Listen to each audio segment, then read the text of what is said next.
Hi, I'm Johnnie Collins. I'm a professional cook and I grow a lot of stuff myself. We're here in my kitchen. LESTRANGE and TOG have asked me to do a simple recipe using 3 main elements. We're doing a beautiful crudo dish using Gilt Bream, using green tomatoes from my garden and infusing some oil with some chilies overnight to make a beautiful chili oil to finish it with. Really easy and really something you can do at home and really wow your guests with. Okay, so we're going to start with the little green tomato salsa. Green tomatoes are kind of unripe tomatoes. They got a nice texture, they got a nice acidity. We're going to chop them down fine and make a little salsa with some lemon, a bit of rice vinegar, and a little bit of sugar, and a little bit of lemon zest too. Super simple. So we're going to just dice the tomato really fine. We're going to add some salt, some sugar, some lemon juice, some lemon zest. And it's just going to macerate nicely for a few minutes whilst we get the fish ready. Nice amount of lemon, which is going to really hit off against the fish. Little bit of rice vinegar, little pinch of sugar, and that just helps with a little bit of sweetness. Give it a nice mix. And then we're just going to finish that with a little bit of lovage, which is a beautiful herb. Looks a bit like parsley, has a very distinct flavour. It's quite strong, so you just put a little bit through it. So I'm just going to pick off all the stalks, and we're going to use the knife just to chiffonade it. So as a sort of technique, what you're going to do is kind of roll up the herb all together, and then you're kind of not really moving the knife. You want it nice and thin, like a chiffonade. If you can chiffonade herbs with your main kitchen knife, then you're doing really well. And so this is our Gilt Bream we picked up earlier.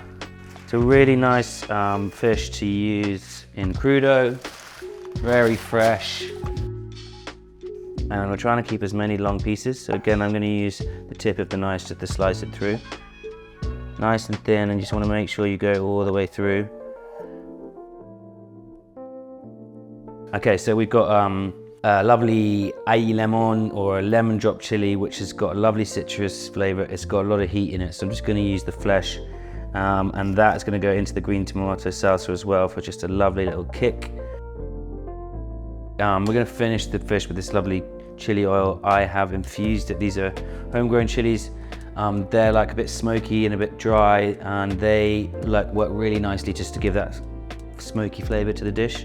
So I've just put them in under oil with a bit of rosemary, a bit of sage, a bit of garlic, and then you bring it up to temperature. As it starts to simmer and bubble away, take it off the heat, leave it to infuse for 2 hours or overnight ideally, and we're just going to strain it off, and that we're going to use to finish the dish.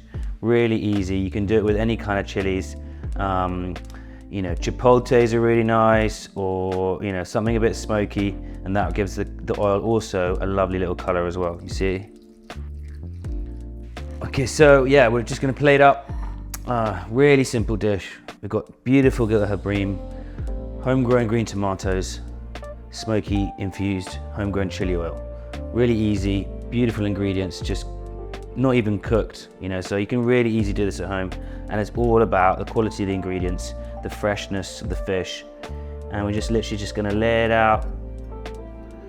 Just going to fan it out a little bit so that all the salsa and the oil can get in amongst it.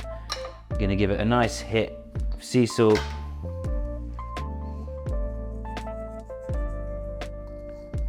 On with the salsa. You know, you can be liberal, you can get the juices.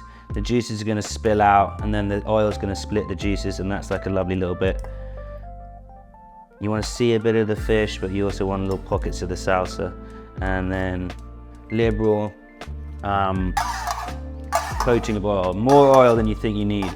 This is where all the flavor is coming from as well. And as you see, you can see the oil splits the juice, and that looks really impressive, but it's actually super simple to do. So these little marigolds, we grow under our tomatoes, and they grow really nicely with tomatoes. They actually are, you know, something we call companion planting. We grow marigolds under the tomatoes. They attract aphids and they grow beautifully together. So you've got the tomatoes growing up, marigolds underneath. And so to put them on the plate together also makes perfect sense.